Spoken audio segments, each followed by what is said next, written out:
Good morning, everyone. Good morning. Welcome to Talk About It Tuesday. And I've been talking now about the metabolism, and not just the metabolism, because we think of metabolism as weight loss, but metabolism is so much more. There is a whole process and a whole group of factors that are really involved in our metabolism. So it's not just our gut, and of course, but it is our gut.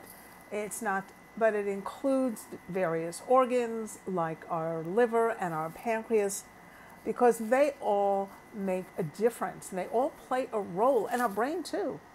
And they all play a role in our metabolism. And our metabolism does so much more than just regulate our weight.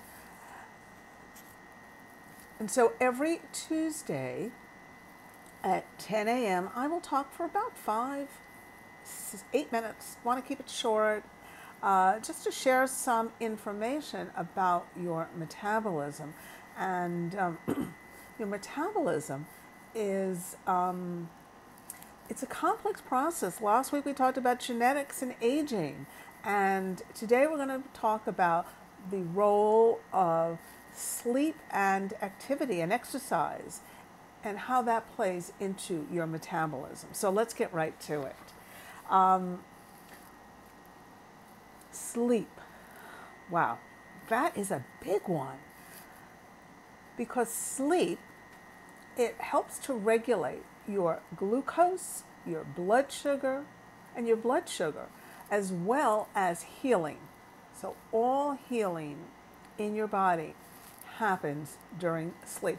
Think of your brain, for example, as a file cabinet, and during the day you've got lots and lots of information, you're doing lots of things, you've got lots of things to do, and all of that is kind of like just a messy desk. And at night, your brain has the opportunity, takes that time to file things and quiet down your mind, file things in your brain. So there is actually a correlation between getting enough sleep and memory and cognition.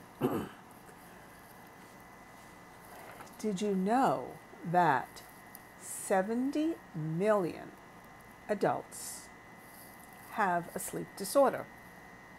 Now, getting enough sleep is considered 7 to 8 hours for people, and getting 5 hours of sleep. If you consistently get 5 hours or less, then that's considered that you have a sleep disorder. If you get 9 hours of sleep or more, that is also problematic. Interesting, right? Who would have thought? But that getting too much sleep also can be a sign of a sleep disorder and a problem. And good sleep habits do not involve medication.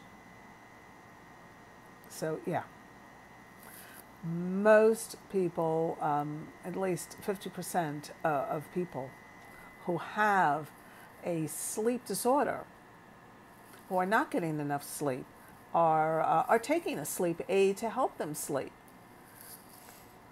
Now, the CDC, this is what I found very interesting, because the CDC declared insufficient sleep a public health problem. And 88% of Americans say that one of the reasons that they don't get enough sleep is because they're binge watching.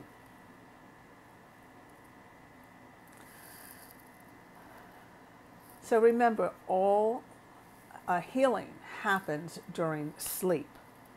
And think about it also on the flip side, because if you're not getting enough sleep, then that impacts, as I mentioned, impacts your glucose and your sugar levels in your body, and how your body metabolizes that. And if you think about it, many times when we don't get enough sleep, what do? We take more coffee. We find that we have cravings. towards sugar or carbs, all of those things, trying to look at things to keep us awake. And so there is that whole metabolic issue. And that happens when we don't get enough sleep because our waking time is affected.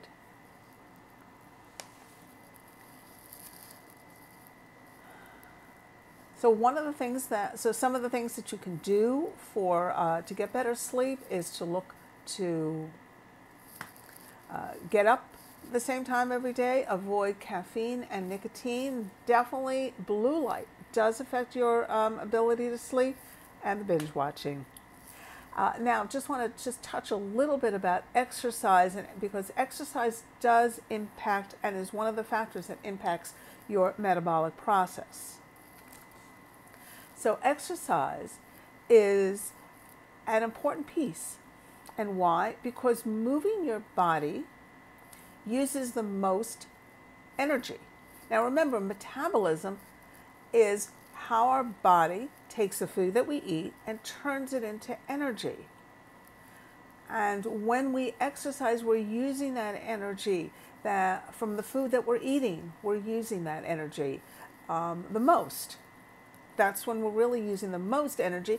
Of course, energy is also used when you're at rest, even when you're sleeping, when you're sitting at your desk, when you're eating, when you're just kind of walking around, talking to friends or whatever, just going about life. But the most amount of energy is expelled and used when we exercise. So regularly moving is really important for your metabolism and getting into a regular exercise routine. Looks like we're just out of time. Next week, I will be talking about diet and your metabolism. So stay tuned. Look forward to seeing you all. If you have questions, please put them in the chat. Bye, everyone. Till next week.